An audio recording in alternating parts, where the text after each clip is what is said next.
Angle, इसके साथ हम बड़े यूज टू हैं, लेकिन फिजिक्स में एक नया कॉन्सेप्ट आता है जो कि है 3 डायमेंशनल एंगल, और इसे हम कहते हैं सॉलिड एंगल। तो चलिए देखते हैं सिंपल एंगल, जैसे कि 2 डायमेंशनल एंगल हम कह सकते हैं, उसके साथ solid angle, that mean 3 dimensional angle, इनके बीच डिफरेंस क्या है। तो अगर मैं यहां पर इस लाइन को कंसीडर करूं, यहां पर देखिए एक लाइन है, ये एक लाइन है। सो अगर ये पूछा जाए, मैं अपने टेबल में रखा हुआ इस कार्ड को देख रहा हूं, तो ये जो लाइन है, ये लाइन मेरे आंखों में कितना एंगल सबटेंड कर रहा है। अगर ये सवाल हो तो ये जवाब बिल्कुल सिंपल है। आप इस लाइन के एक एंड को और दूसरे एंड को उस पॉइंट के साथ जोड़ दे जिस पॉइंट में ये एंगल बना रहा है। अब एक किसी भी लेंथ के रेडियस को कंसीडर करें इसी पॉइंट से और ड्रॉ कर दे एक सर्कल, इस तरह से एक सर्कल ड्रॉ करें। वो सर्कल इस पार्ट को जहां पर काटेगा, ये इस तरह से इसे काटेगा और एक आर्क क्रिएट होगा, और उसका रेडियस क्या होगा, उसका रेडियस जो होगा वो रेडियस कुछ इतना होगा। यहां पर हमें जो मिल रहा है ये एक प्लेन है, देखिए ये एक प्लेन है।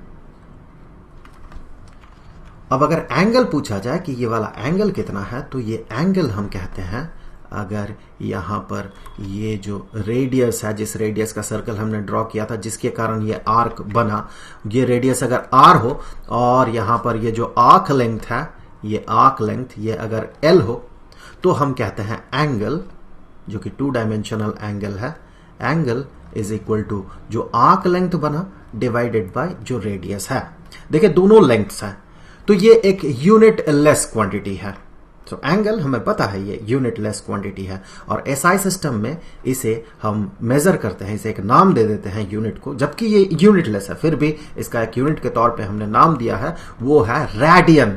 सो इन शॉर्ट हम इसे रैड लिखते हैं, और ये है रेडियन, इसका पूरा नाम है रेडियन। एसआई सिस्टम में ये एंगल का यूनिट है। सेम लॉजिक से हम सॉलिड एंगल पता करते हैं। सॉलिड एंगल कैसे पता करेंगे, यहां पर देखिए एक ऑब्जेक्ट था, ये 1 डायमेंशनल ऑब्जेक्ट था, ये कितना एंगल सबटेंड कर रहा है किसी पॉइंट में, तो हमने इस तरह से 2 डायमेंशनल एंगल पता किया था। क्योंकि ये जो प्लेन बन रहा है ये 2 डायमेंशनल है, इसीलिए इस एंगल को 2 डायमेंशनल एंगल कहा जाता है। लेकिन अगर ये पूछा जाए इस लाइन के बजाय कि ये पूरा का पूरा कार्ड, जो भी कार्ड है, ये मेरे आंखों में कितना एंगल क्रिएट कर रहा है या सबटेंड कर रहा है, तो यहां तो बहुत सारे पॉइंट्स हैं। और पेरिफेरी अगर देखें तो ये एक लाइन, ये पेरिफेरी है, ये भी एक लाइन है, ये भी पेरिफेरी है, ये भी लाइन है, ये भी लाइन है। तो अगर एंगल 2 डायमेंशनल एंगल की बात करें तो हम ये कह सकते हैं कि ये जो लाइन है ये कितना एंगल सबटेंड कर रहा है, ये तो भाई इतना एंगल सबटेंड कर रहा है। उसी लॉजिक से, पिछले वाले लॉजिक से हम कह सकते हैं ये इतना एंगल सबटेंड कर रहा है। लेकिन पूरा का पूरा कार्ड की बात किया जा रहा है, इसका मतलब हमें ये वाला एंगल जो बनेगा, ये जो लाइन जो एंगल क्रिएट करेगा, वो जो एंगल ये होगा उसे भी कंसीडर करना होगा, और ये वाला लाइन जो एंगल सबटेंड करेगा उसे भी कंसीडर करना होगा। लेकिन सिंपली हम उस तरह से कंसीडर नहीं करेंगे, बल्कि अब देखेंगे हो क्या रहा है। अब यहां पर देखिए इस केस में हमें मिला था एक प्लेन, एक 2 डायमेंशनल सरफेस मिला था। यहां पर हमें सरफेस नहीं मिल रहा है बल्कि एक वॉल्यूम मिल रहा है, ये वॉल्यूम है। सो हमें यहां पर मिलेगा एक 3 डायमेंशनल ऑब्जेक्ट। अगर इसे सॉलिड ऑब्जेक्ट की तरह ट्रीट करें तो ये एक 3 डायमेंशनल ऑब्जेक्ट होगा, जबकि ये 2 डायमेंशनल प्लेन होगा।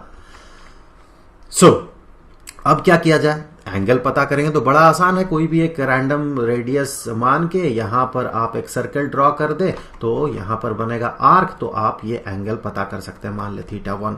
उसी तरह से एक सर्कल कंसीडर करते हुए यहां पर किसी भी रैंडम रेडियस का इस तरह से सर्कल को पास करें तो यहां पर मिलेगा आर्क, और आप बता सकते हैं ये वाला एंगल कितना होगा, θ2। लेकिन पूरा का पूरा अगर कंसीडर करना है इस पूरे सॉलिड ऑब्जेक्ट को, 3 डायमेंशनल ऑब्जेक्ट को, पूरा का पूरा कार्ड जो एंगल सबटेंड कर रहा है उसे अगर कंसीडर करना है तो हम सर्कल कंसीडर नहीं कर सकते हैं, क्योंकि सर्कल इन सारे प्लेन्स को एक साथ कट नहीं कर सकता है, इसे इंटरसेक्ट नहीं कर सकता है। यहां पर एक सर्कल इसे इंटरसेक्ट कर सकता था, 2 लाइंस को, या फिर एक प्लेन में एक सर्कल हो सकता है, लेकिन यहां पर तो बहुत सारे प्लेन्स है।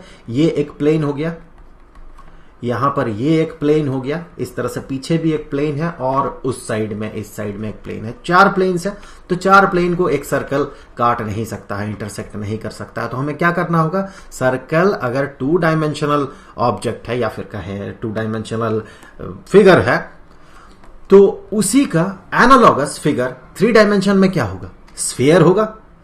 तो एक स्फीयर कंसीडर कर ले, कोई भी रैंडम रेडियस का एक स्फीयर कंसीडर कर ले। अब ये सर्कल नहीं है, स्फीयर है। अगर ये स्फीयर होगा तो ये पूरे सॉलिड बॉडी को काटेगा। तो सॉलिड बॉडी को पूरा जब ये काटेगा तो ये यहां से ऐसे काटेगा, यहां भी काटेगा ये ऐसे और ऐसे और फिर ऐसे। तो अब हमें यहां पर क्या मिला, हमें मिला एक सरफेस, कर्व्ड सरफेस एक मिला। ये एक लाइन नहीं है बल्कि कर्व्ड सरफेस है। सेम इसी तरह का लॉजिक अगर हम यूज करते हैं तो हम यहां पर इस सॉलिड एंगल को पता कर सकते हैं। तो यहां पर ये अगर एंगल हम कहते हैं, ये अगर एंगल है तो हम यहां पर कहेंगे कि ये जो है ये सॉलिड एंगल है। और इसे हम मेजर कैसे करेंगे, इसे मेजर करने का जो तरीका है, यहां पर देखिए पिछले केस की तरह ही है, मिलता जुलता है।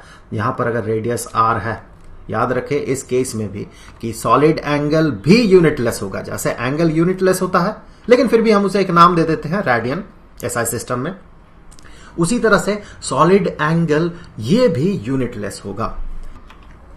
पिछले केस में देखें क्या मिला था, हमें एक आर्क मिला था, तो हमने आर्क के लेंथ को कंसीडर किया था।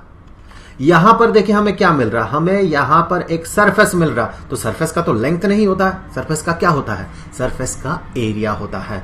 तो इस केस में जब हम कहेंगे सॉलिड एंगल, तो सॉलिड एंगल यहां पर जो होगा ये होगा इसका जो एरिया है।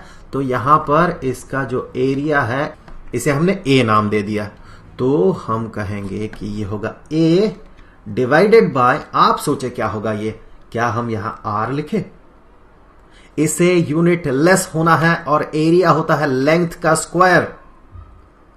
इसका जो यूनिट होता है एसआई सिस्टम में बात करें तो स्क्वायर मीटर होता है। यहां पर आर अगर लिखते हैं जो कि रेडियस है, इसका यूनिट होगा मीटर, तो यहां मीटर बच जाएगा। इसे यूनिट लेस होना है तो क्या किया जाए, रेडियस का स्क्वायर। और इसका जो नाम है, ये तो यूनिटलेस हो गया, फिर भी हम इसे एक नाम एसोसिएट करते हैं और वो नाम है स्टेरेडियन।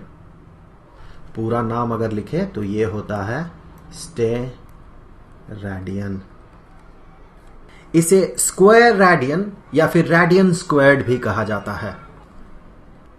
किस लॉजिक से कहा जाता है, अगर मान ले एक लेंथ है तो इसका यूनिट को हम मीटर कहते हैं, लेकिन अगर एक सरफेस हो, मान ले इस तरह का एक रेक्टेंगल हो, इसका एक लेंथ होगा जिसका यूनिट मीटर होगा, इसका एक ब्रेड्थ होगा, इसका भी यूनिट मीटर होगा, तो इस पूरा का पूरा जो सरफेस एरिया होता है उसका यूनिट को हम metre into metre, square metre या मीटर स्क्वायर्ड कहते हैं।